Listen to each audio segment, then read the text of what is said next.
Hola les amis, c'est Claudem, j'espère que vous allez bien. Nous revoilà pour 2023. 2023 et je vous souhaite une très bonne année. Je sais que je vous l'ai déjà dit sur les réseaux, mais je vous le dis vraiment de vive voix sur YouTube. Bonne année à tous. On va redémarrer cette année avec la saison 2023. Je vous dis pas la saison 2 ni la saison 3, parce que la saison 2 n'a pas été très riche en vidéos, en interviews et tout ça sur YouTube. On l'a fait en parallèle sur les réseaux sociaux. Mais là on revient avec plein de personnes à vous faire découvrir. Et on va commencer par Pauline Petit. Pauline Petit, c'est une photographe demeurant à Doudeville. Une photographe professionnelle avec énormément de talent. Elle va nous dévoiler aujourd'hui là où elle en est arrivée, mais surtout savoir comment elle a commencé, comment sa passion a démarré. Je vous laisse en découvrir un peu plus sur cette vidéo, sur cette interview qui était vraiment d'un très grand intérêt pour moi et qui le sera aussi pour vous. Je vous dis à très vite les amis, très vite, et n'oubliez pas, on revient aux bases. Partagez. À très vite les amis.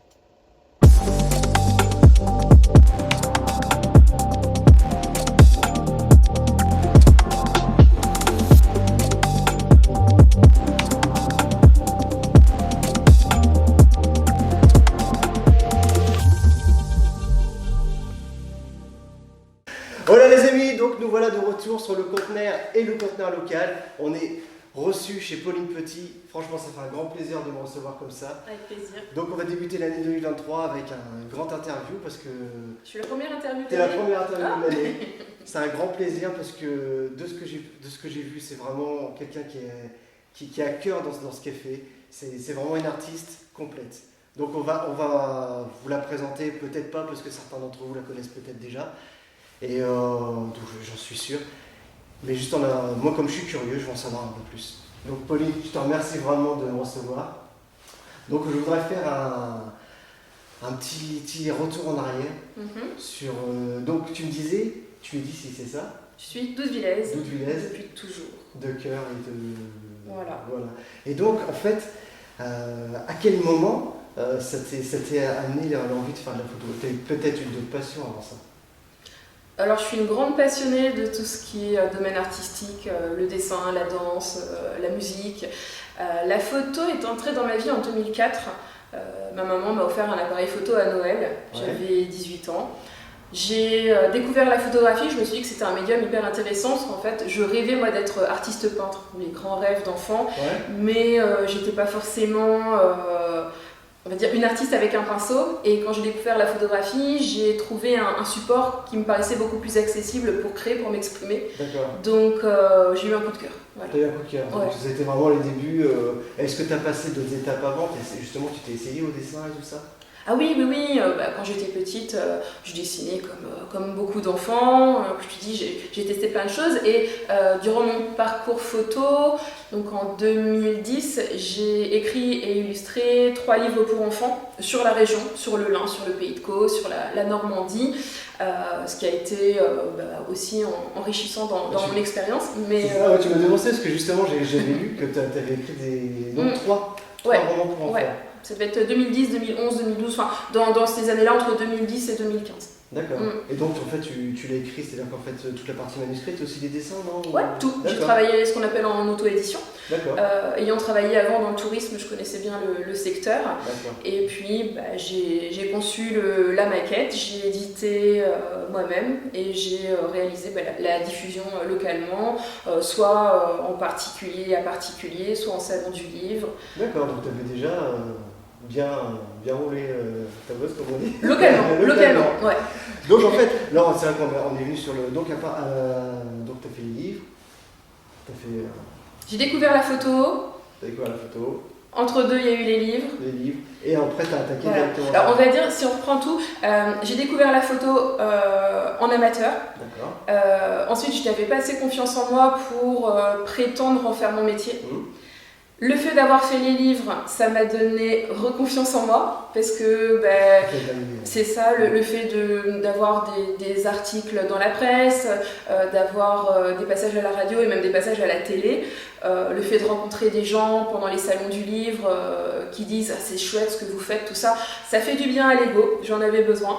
Et suite à ça, je me suis dit pourquoi pas créer mon entreprise, enfin pourquoi pas me lancer dans la photographie et essayer d'en faire mon métier. Donc c'est là, parce qu'en fait, tu as fait un chemin quand même énorme, donc là on va en revenir après. Donc à quel moment tu as créé ton entreprise? En 2007. 2007.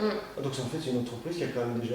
C'est une entreprise qui a plus de 15 ans. Il y a plus de 15 ans? Ouais. Ah donc t'as fait un sacré parcours. Ouais. Mon entreprise, je crois que l'année prochaine, je l'ai depuis la moitié de ma vie. D'accord. Là, enfin non, c'est pas ça. J'ai 36 ans et j'ai commencé la photo à 18 ans, donc je fais de la photo depuis la moitié de ma vie. Mais ouais, non, l'entreprise, je l'ai créée, j'avais 21 ans. D'accord. Et au niveau photo, donc en fait, tu t'es orienté dans quelle sorte de photo pour commencer? T'as eu tout de suite ton envie de faire du portrait ou... Non, du tout. Alors, au niveau photo, j'ai commencé comme tout le monde, enfin comme toute personne qui commence la photo. J'avais mon petit boîtier et je m'amusais à prendre tout et n'importe quoi, je dirais. Aussi bien les paysages, les petites bébêtes dans le jardin. Chercher les détails, chercher vraiment... Même pas, juste à me faire plaisir, à déclencher et puis à voir ce que ça donnait. Et puis petit à petit, on essaye d'aller plus loin. Donc j'ai commencé à toucher à Photoshop. Alors à l'époque, maintenant Photoshop, il y a plus de 15 ans, c'était la version CS2 pour ceux qui connaissent, donc c'est très vieux. Et petit à petit, j'ai commencé à travailler avec les couleurs, les contrastes, à apprendre à composer, à cadrer, et puis de fil en aiguille, on avance quoi. Je suis venue au portrait un petit peu plus tard parce qu'on ne croirait pas, mais je suis une grande timide. Et c'est les plus grands artistes les timides, hein. Je sais pas. C'est ce qu'on dit toujours. Mais je suis très timide, très sensible, et en fait, au début, c'est plus simple de photographier un paysage qui ne parle pas, qui n'a pas d'attente, qui ne bouge pas. Voilà, donc paysage, et puis ensuite, quelques années après, ça devait être vers 2008, il me semble, j'ai commencé à photographier mes amis, et là, j'ai eu un vrai coup de cœur pour le portrait.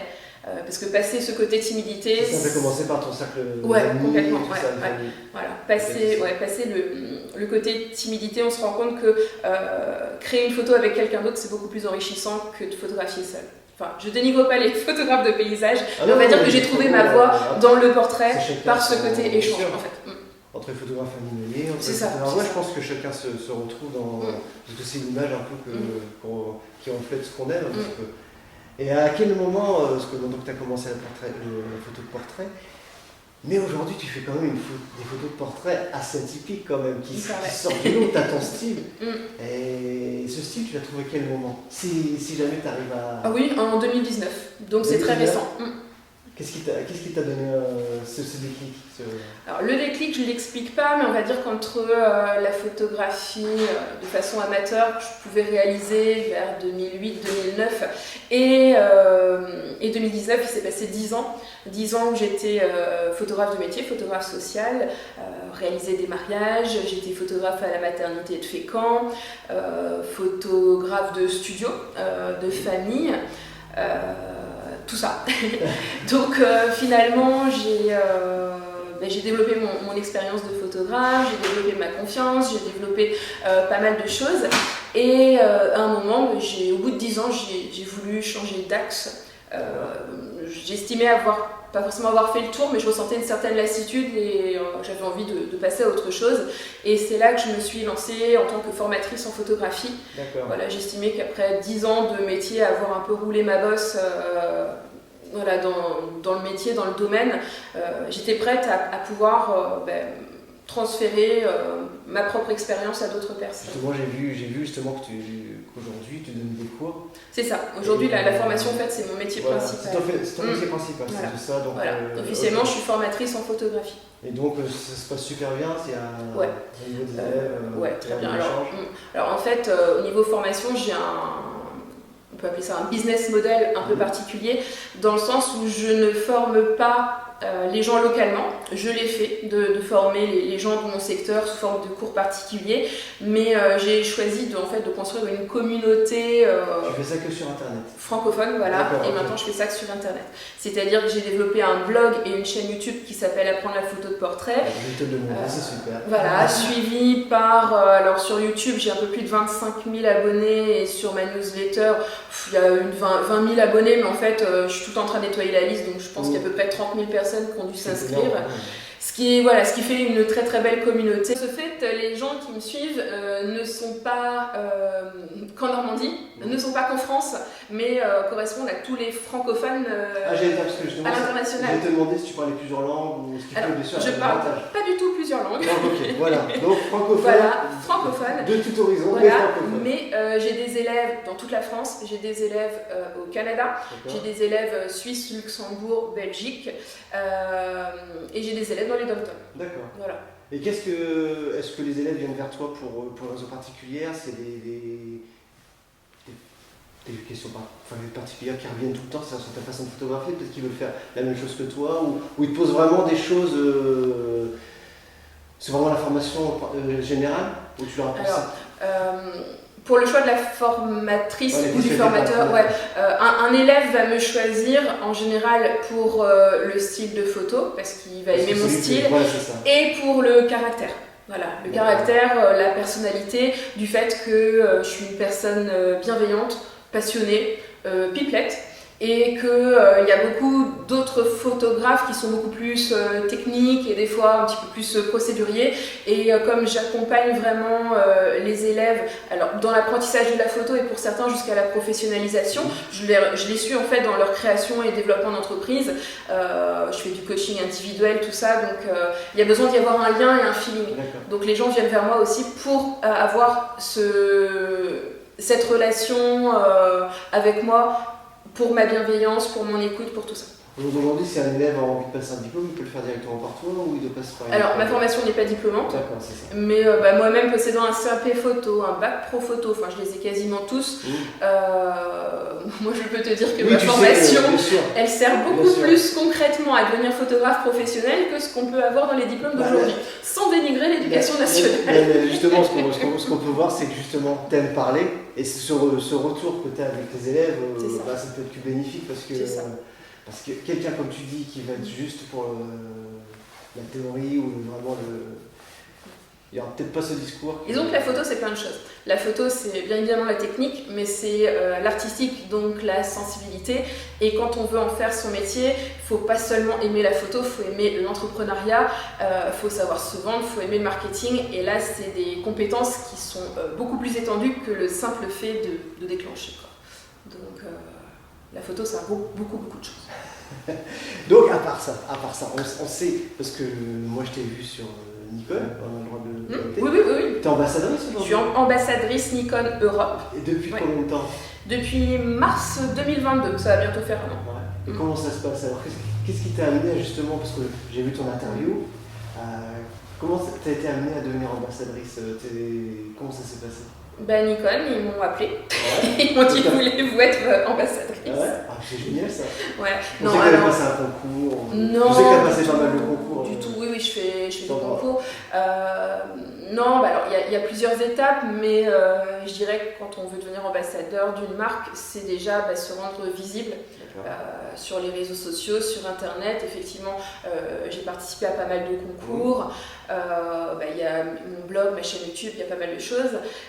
Puis ensuite, j'ai commencé à faire des événements, notamment j'ai fait une conférence pour la Fédération française de la photographie et des métiers de l'image, la FFPMI, qui fait un gros congrès national une fois par an et qui m'ont pris comme conférencière il y a 2 ans. Et les chargés de Nikon étaient sur place et c'est là qu'ils ont découvert un petit peu mon travail. Donc je dirais chaque événement amène des nouveaux contacts et après on est totalement dans le réseautage en fait. Ouais. Et du coup tu as été amené quand même à voyager un petit peu? Un petit peu, ouais. Tu vas juste en France, non? Ah oui, pour l'instant juste en France. Oui. Parce que c'est quand même un univers qui risque de t'amener, en plus tu es encore jeune, donc qui risque de t'amener par la suite. Ouais, j'ai fait pas mal de couvertures au niveau mondial de magazines, notamment au Royaume-Uni, j'ai fait en Grèce, en Pologne, en Allemagne, aux États-Unis, en Chine. Donc pour l'instant, c'est déjà un pied à l'international. Tu as eu le renommée mondial déjà. Donc, oui. Ça, c'est... Oui. Même au niveau des concours, il y a notamment 2 gros concours où j'ai été représentée. Le concours qui s'appelle EISA Maestro, qui représente un petit peu l'Eurovision de la photo. Et en fait, j'ai fini 2e au niveau international et j'ai remporté le prix du public. Donc coup de cœur du public pour ce concours-là, ce qui m'a valu justement d'obtenir toutes ces couvertures de tous les magazines. Et puis j'ai été aussi finaliste du concours Master Hasselblad. Donc Hasselblad, c'est une marque relativement renommée et luxueuse de la photo. Et Hasselblad organise tous les 2 ans ce qu'on appelle les masters, et il y a plusieurs catégories de photographie, et en fait dans les catégories il y a 10 finalistes par catégorie, et pour te donner une idée, il y a à peu près 10 000 photographes participants, et j'ai été dans les 10 finalistes en catégorie mode. D'accord. Voilà. Donc photographe de mode, voilà. Et donc au niveau des cours, c'est énorme. Franchement, c'est énorme. J'essaie de faire semblant.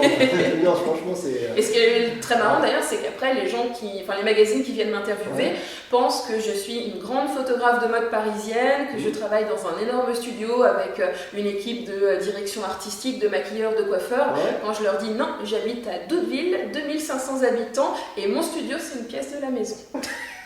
Voilà, à chaque fois ça les fait ah ouais, mais oui, je travaille toute seule et c'est une volonté de ma part. Donc des concours, t'en as fait d'autres? Je pense que c'est déjà énorme. Ouais, bah je après. pense que tu peux peut-être pas toutes les citer. Ouais, après je pense que de toute façon il y aura les liens vers mon site internet. Voilà, j'y participe fréquemment, sachant que je fais ça quand même que depuis 3 ans, donc c'est encore récent, mais dès que j'en vois un passer, je me dis de temps en temps, allez, je vais faire celui-là, mais j'ai du mal parce qu'en général je suis primée, donc ça marche plutôt bien. Donc ton style, en fait, on le voit, c'est le noir et blanc. C'est le noir et blanc. C'est le noir et blanc. Le graphisme. Ouais, le graphisme. Ouais. Portrait. Et comment t'arrives à... T'as des modèles qui rentrent en contact avec toi ou... Tout le temps. D'accord. Donc en fait, c'est eux qui viennent, tu te déplaces aussi peut-être. Alors, ce qu'il faut savoir, c'est que je fais à peu près plus de 3/4 d'autoportrait. Oui, ça je sais, j'ai vu. Voilà, donc sur la plupart de mes photos, c'est moi. Après aussi quand tu te maquilles et tout ça, c'est du boulot. Après, ouais, c'est du boulot. Après, j'ai une série qui s'appelle Collectionneuse d'hommes, où là, effectivement, j'ai que des modèles hommes. Pour cette série-là, j'ai des modèles qui vont de 14 ans à 75-80 ans. Ce qui est super intéressant. Ce qui est super intéressant. Au niveau du visage, c'est vraiment... C'est ça. Et des gens en fait qui n'ont jamais posé. Donc qui arrivent dans le studio, qui ont envie de bien faire, qui sont heureux de participer à un projet comme ça, de voir ensuite leurs photos dans des magazines. Comme tu dis, justement, les gens qui n'ont pas l'habitude, parfois par timidité, comme tu dis. Et ça, la photo, c'est quelque chose qui aide tellement les gens à passer cette étape. Voilà. On va dire, je suis pas dans ce qu'on appelle la photothérapie, mais dans cette série-là, j'ai fait plaisir à plein d'hommes et j'y ai pris du plaisir aussi. C'était chouette. Tu les as aidés à... Je sais pas si je les ai aidés, mais ils étaient contents. Quelque chose d'amusant, Voilà, une nouvelle expérience. Et il y en a plein de moi qui me disent « Oh, ta photo, je l'ai imprimée, elle est chez moi, je suis content. » Dans tout ça, donc en fait, fini les ouvrages? Ah oui. Ça c'est terminé, c'est une histoire... Disons que les livres pour enfants ont terminé, et dans mes projets, il y a les livres photos qui vont arriver. Voilà ce que je voulais dire, mais tu dis vraiment où je veux en venir, parce que je voulais dire, tu fais pas un livre... Voilà. Ok. Donc sans projet. Il est très attendu, j'aimerais travailler sur 2 axes. Le livre d'art, donc vraiment avec une présentation des photos, mais là, c'est pas encore mûr. Il y a plusieurs séries en cours. Pour faire un ouvrage, il faut, on va dire, 40 visuels vraiment bien aboutis, bien sélectionnés. Il faut réfléchir au texte, à la façon de le présenter, parce que le livre d'artiste est une œuvre à part entière. Il y a les photos, mais le livre est aussi une œuvre. Et quitte à faire un livre, j'aimerais bien aussi le soumettre à des concours de livres d'artistes. Donc il mûrit encore. Donc il y a ce côté-là, il y a le côté livre beaucoup plus pratique, où j'aimerais écrire pour expliquer comment je travaille. D'accord. Et c'est bon. Ça a dû trouver quand même un certain réseau quand même, entre photographes et autres. Je pense que... On va dire que maintenant, les photographes que j'admirais quand j'ai commencé la photo sont devenus des amis. Et ça c'est beau ça. Et ça c'est un rêve de gamine. Et là, je ne saurais pas comment le décrire. J'ai presque à chaque fois la chair de poule quand je le dis parce que c'est vraiment inespéré. Ouais. On va dire dans la photo, il y a tellement de gens qui font de la photo et tellement peu d'élus. Je prends conscience tous les jours que je fais partie des élus et que j'ai vraiment de la chance en fait. Ouais, t'as de la chance, t'as le talent aussi. Il y a plein de choses. Voilà, il y a plein de choses. J'ai vu que tu te séparais pas de tes appareils photo. Est-ce que c'est toujours les mêmes au jour d'aujourd'hui? Alors j'ai toujours mes anciens, ouais. mais je continue à évoluer, toujours chez Nikon, en étant ambassadrice. Voilà, donc Nikon. Voilà, j'ai commencé avec Nikon en 2012, puisque bon, l'appareil que ma maman m'a offert c'était un Fuji, mais c'est pas moi qui l'avais choisi. Oui, mais après, voilà, mais quand je suis devenue photographe professionnelle, l'appareil que j'ai choisi, moi c'était un Nikon D90. Ensuite j'ai été au D750. Puis quand j'ai dû renouveler, j'ai repris un D750. Ça, t'en as deux. J'en ai deux. Ouais. Entre deux, j'ai eu un D7200 comme appareil secondaire. Et en ce moment, je suis au, je ne sais pas si on le voit dans le cadrage, mais au Z7 II. Un hybride. Ouais. Un hybride. On va pas rentrer dans les détails. Voilà. Ouais, c'est bien. C'est très très bien. Bon, voilà. Alors, lâchez-vous sur l'hybride. Voilà. Si vous devez acheter un appareil photo maintenant, passez à l'hybride. Le réflexe, on va dire que voilà, il faut vivre avec son temps et l'hybride, c'est un petit bijou de technologie et on va vers l'intelligence artificielle et c'est génial. Avec toutes ces années dans la photographie, je pense que tu dois avoir des anecdotes quand même vraiment intéressantes, drôles ou moins drôles, enfin des choses qui t'ont marqué, ou des personnes qui t'ont marqué aussi, si tu as le droit d'en parler. Ou des photos, tout simplement Il y a eu tellement de choses. Précises. Mais non, mais parfois je me dis, parce que j'ai vu les séances maquillage, j'ai vu les séances un petit peu comment je me dis qu'il y avait des moments, tu dois passer par des étapes et des fous rires, des trucs... Ah oui, ça va, oui. Quand c'est sur toi, bon, je me dis que tu vas surtout être en train de te concentrer, ou peut-être que tu pars aussi en... Non, je fais des boulettes dans tous mes tests de maquillage. Par exemple, je me suis déjà mis de la colle à faux ongles à la place de la colle à faux cils. C'est pas du tout fait pour et ça arrache l'œil pas possible. Là au mois de décembre, j'ai cassé un accessoire au dernier moment, je l'ai réparé avec de la super glue, l'accessoire a recassé sur moi, la super glue est tombée dans mes cheveux, du coup j'ai une espèce de mèche bizarre là parce que j'ai coupé. Ça, je dirais ça arrive quasiment tous les jours. Hein, Et donc une question là qu'on se posait, la préparation, c'est-à-dire que pour une photo, parce qu'on dit toujours une photo de portrait ça peut être long, mais toi c'est quand même une préparation c'est combien d'heures de travail? Alors, pour réaliser une photo, on va dire que l'idée me prend 1 seconde. D'accord. Tout ça oui, l'idée. Oui. Les idées, c'est simple. Ensuite, réfléchir à comment je vais faire l'idée, ça peut prendre une petite demi-heure. Parce qu'en général, je fais un croquis, je regarde si les contrastes vont fonctionner, puis ensuite, je me dis comment je vais réaliser ça, avec quel accessoire, quelle matière, tout ça. Ensuite, il y a le passage de la réalisation des accessoires, parce que je les crée quasiment moi-même. Les accessoires, tu crées toi-même? Ouais, je crée moi-même. Je travaille beaucoup avec du carton mousse, que je découpe, que je peins, tout ça. Et là, ça peut prendre de 1 heure à 3-4 heures pour un accessoire. On est toujours pour une photo. Et là, pour l'instant, tu es toute seule. C'est-à-dire que... Toujours toute seule, voilà. Ouais. L'étape du maquillage, on va dire que ça peut prendre entre 30 minutes et 2 heures.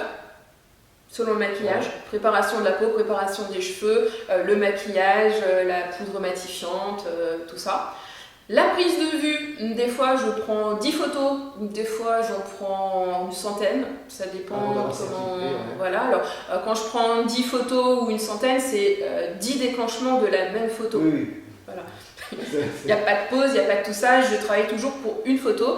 Donc quand ça fonctionne, 10 déclenchements, hop, j'ai ma photo, donc la prise de vue, des fois, elle dure quelques minutes.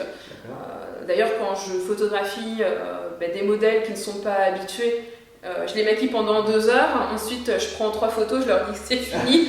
Ils comprennent pas, ils disent mais... c'est ça, parce qu'il y a un contraste énorme, c'est-à-dire qu'en fait la personne elle vient pour prendre une photo, tu la prépares pendant au moins 2 heures parfois, et la photo hop... C'est ça, dis mais t'es sûr que tu as ce qu'il te faut? Je dis oui, c'est bon. C'est bon. Parce qu'en plus, j'utilise toujours les mêmes éclairages, positionnés de la même façon, avec les mêmes réglages. Oui, repères, voilà, je travaille au flashmètre, donc en fait tout est prêt avant même que la personne arrive, donc voilà. Donc la prise de vue relativement rapide, et puis ensuite le post-traitement selon les photos, on va dire entre 6 heures et 15 heures. C'est par énorme. photo. C'est énorme, c'est énorme, c'est énorme. C'est juste pour vous dire le temps de préparation pour une photo, ce qui est. C'est ça. représente des heures et des C'est heures. ça. Donc les photos que vous voyez en vitrine, vous pouvez vous dire que chaque photo m'a pris environ 20 heures de travail. Ouais.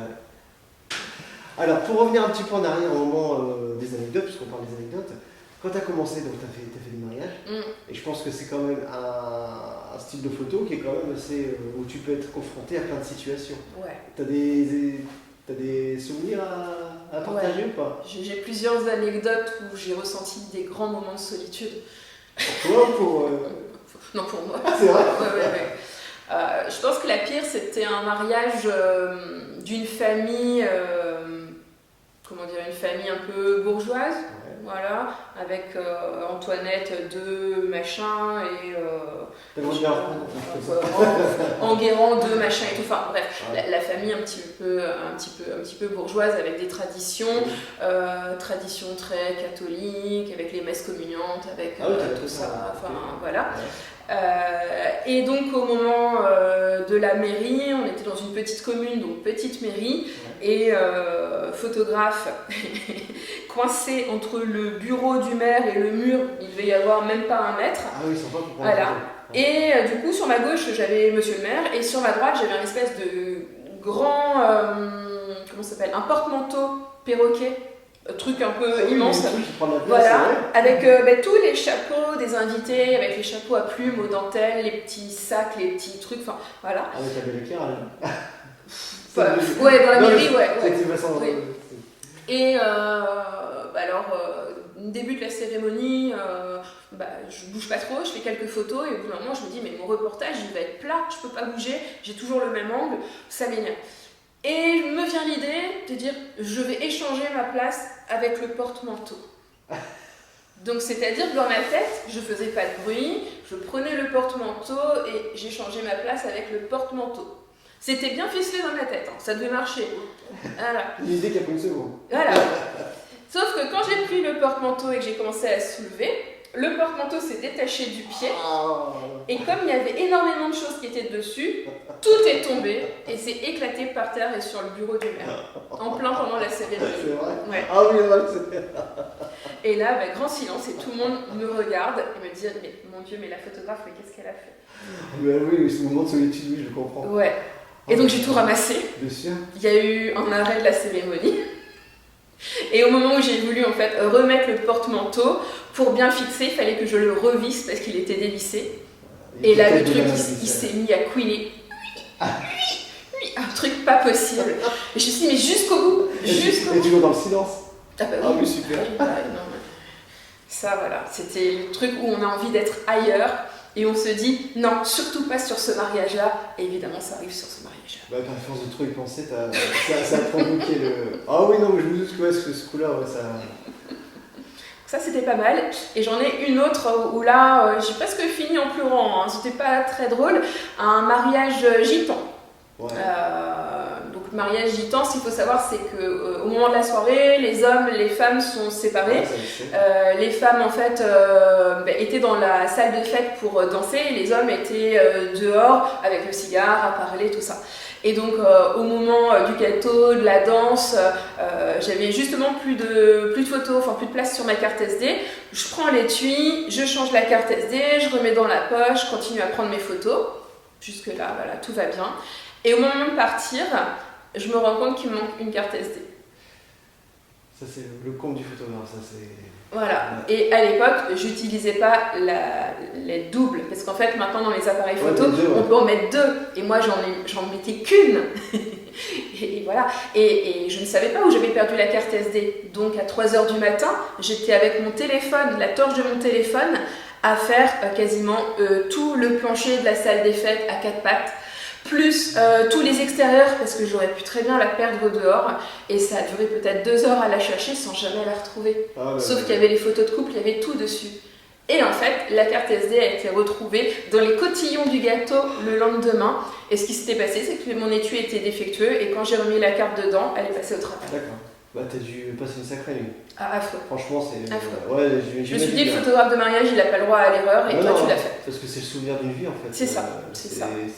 C'est pour ça que je te dis, c'est une anecdote, c'est moins drôle que la première, parce que j'étais quasiment en pleurs, tellement je m'en voulais. Parce que C'est dans les deux sens, c'est-à-dire qu'en fait, les mariés, ils disent c'est qu'une fois dans la vie, ils vont t'en vouloir. C'est ça. Mais toi, tu t'en veux aussi parce que tu dis qu'on t'a fait confiance et puis.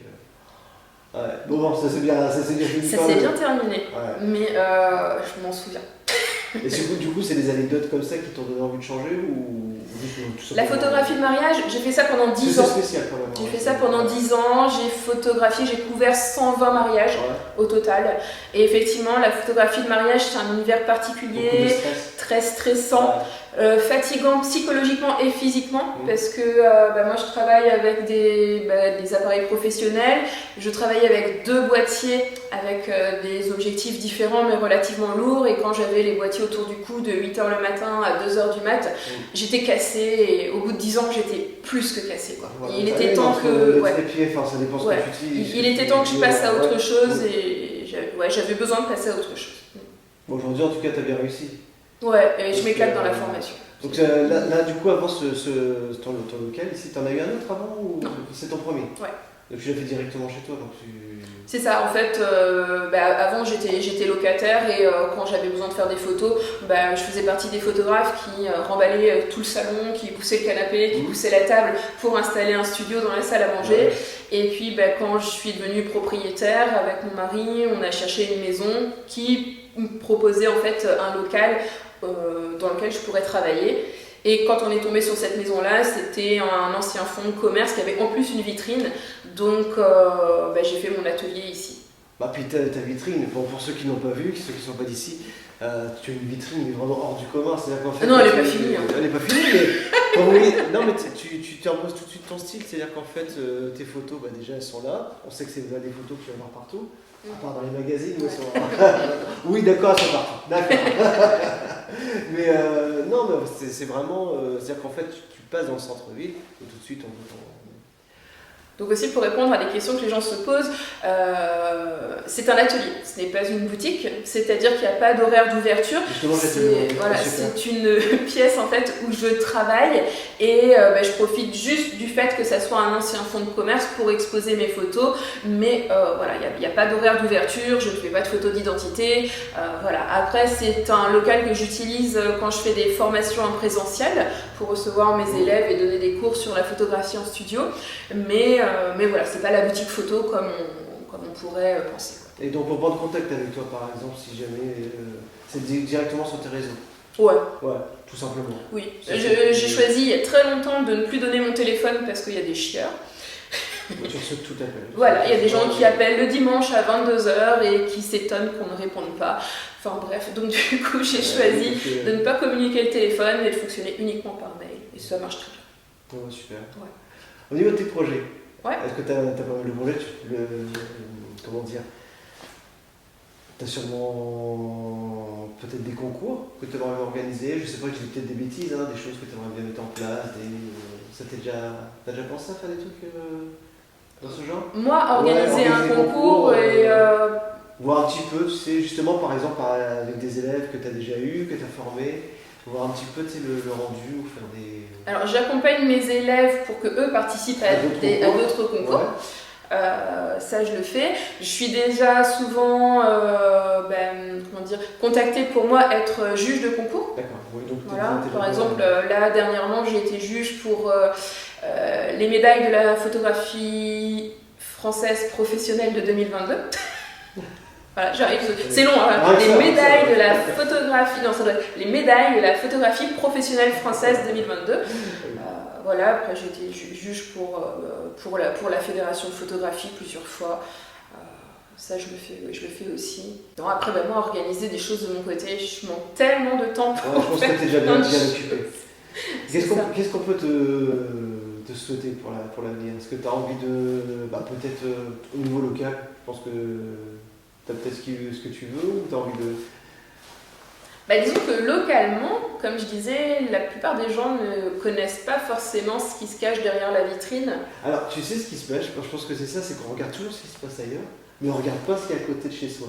Et ça, oui, mais voilà, moi je fais de la photo sur Doudeville depuis, j'ai créé mon entreprise en 2007, donc depuis 2007 je suis photographe sur Doudeville, et je pense qu'à l'heure actuelle, les trois quarts des Doudevillers ne savent même pas ce que je fais, ne connaissent pas en fait l'étendue de mon travail, alors qu'il y a des personnes qui me connaissent dans la France entière, dans le monde entier, et des Doudevillers qui ne me connaissent même pas. C'est Pauline Petit. Voilà, comme le fait d'être ambassadrice Nikon. Quand je suis devenue ambassadrice Nikon, on n'était que 6 en France, aux côtés notamment de Vincent Munier, qui est un photographe très, qui a même gagné un Oscar pour son film sur la Panthère des Neiges. Enfin, voilà. Justement, c'est la question que j'étais amené à voir te poser. À force, parce que c'est un truc, souvent les photographes, quand ils ont cet amour de la photo, ils aiment voir s'animer. Et par rapport au projet, je voulais savoir, est-ce que tu avais des idées, de cinématographie ou quelque chose par la suite? Alors moi, quelque chose qui t'a parcouru un petit peu l'esprit? Non, moi non. Je suis vraiment une amoureuse de la photo, du support photo. Après, la prochaine évolution que j'aimerais beaucoup, c'est travailler le décor. Parce que mes photos, pour l'instant, ce ne sont que des portraits sur fond 100% blanc ou 100% noir. Et en fait, j'aimerais me lancer dans la réalisation de décors. Pour avoir encore un univers plus grand, plus étoffé, plus complet. J'ai beaucoup de choses dans ma tête, mais là encore, il va me manquer peut-être du savoir-faire au niveau bricolage, beaucoup de temps. Et puis c'est pour ça que je te parlais local tout à l'heure, si tu voulais un espace encore plus grand, c'est non. Dans ce sens-là, non ? Non, parce que alors, dans la maison, parce qu'il y a le studio, il y a la maison à côté, c'est déjà une maison qui fait 200 mètres carrés, et en fait on a un grenier aménageable de 100 mètres carrés encore. Voilà, donc j'ai de l'espace chez moi pour stocker des choses. Et pour faire parler ton imagination. Ouais. Mais ça, je pense que ça prendra encore du temps. Le décor, j'ai vraiment envie de m'y mettre depuis très très longtemps, et ça vient pas. Donc je dis, on fait ce qu'on est fait pour faire. Tu vois, si ça vient pas à un moment, c'est que je devais pas le faire. Mais en fait, j'ai quand même l'envie.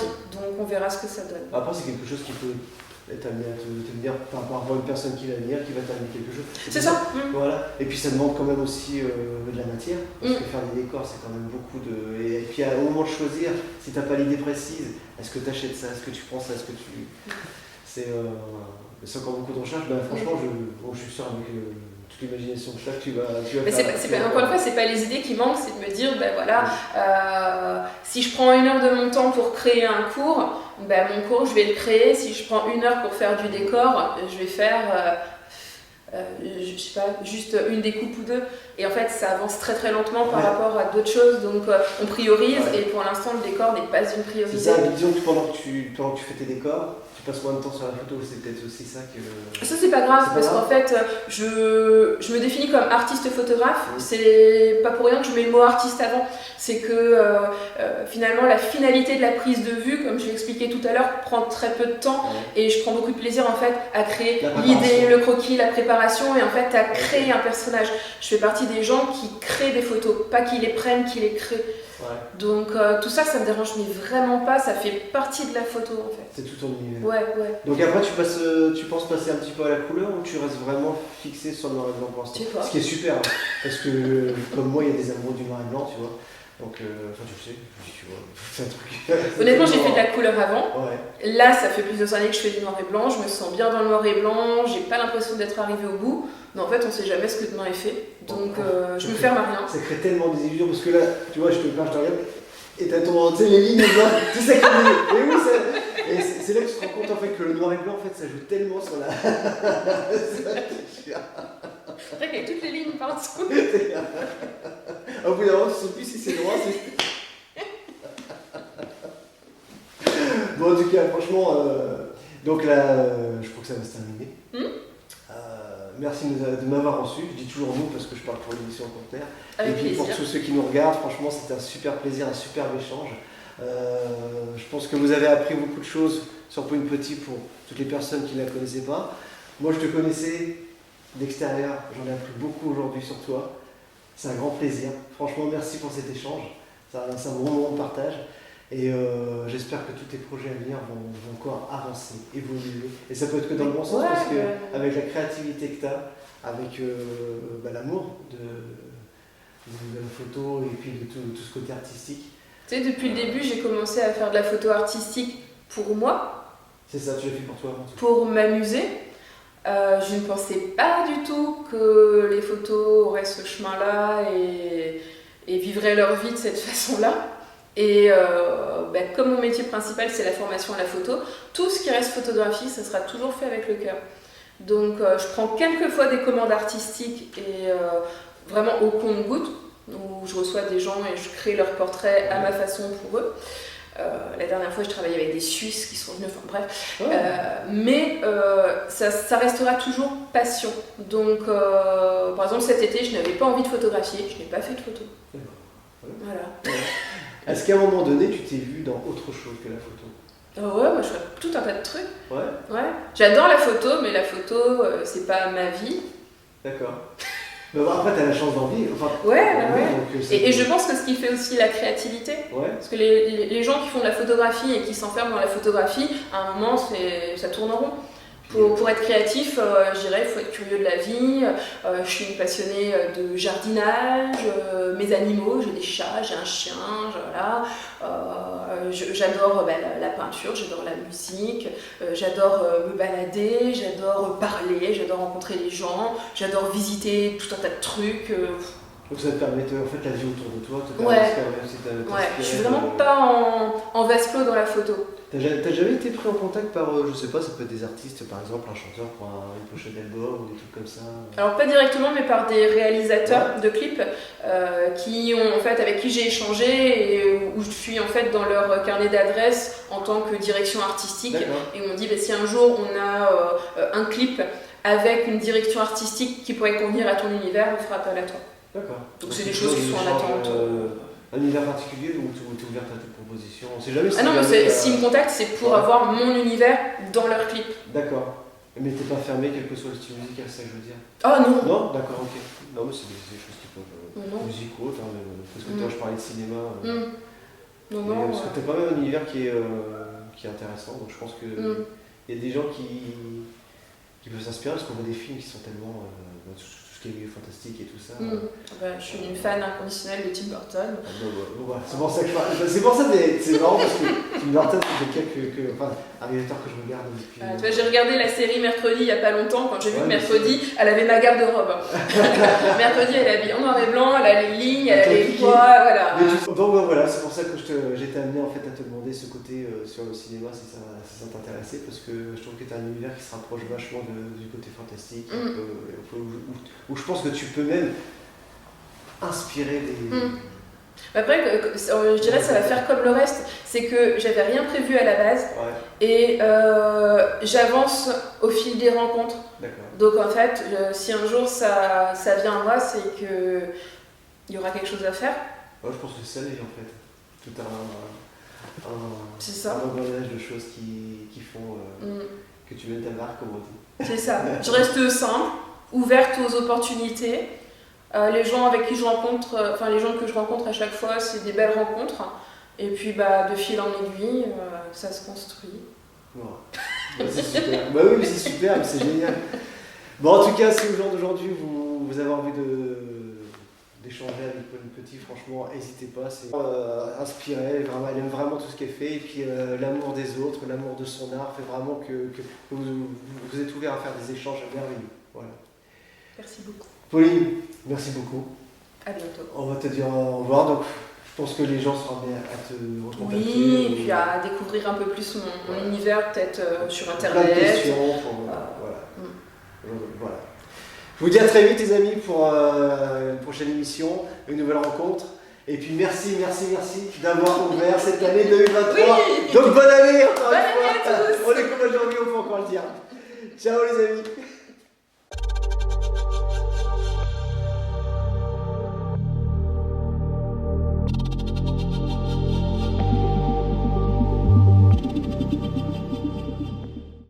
Et de ce fait-là, les personnes qui me suivent. Ça, c'est le meilleur. Mais toujours. À chaque conférence, je fais tomber une boucle d'oreille. Je comprends pas ce que je fais. Mais oui, non, mais c'est tout le temps, mais c'est pas possible. Tu sais qu'on a toujours un petit à la fin. Ah oui, non. Tu vois mon cœur, l'hybride c'est bien. Donc plus de 30 000 sur ta communauté, ça quand même fait voilà. Et ça a mis combien de temps déjà Attends, je sais où j'en étais.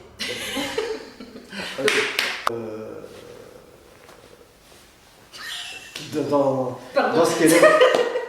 Coupé. Ah, souvent les fins de tournage après C'est souvent, il faut toujours dire au revoir, mais je te jure, c'est un truc. Allez, ciao.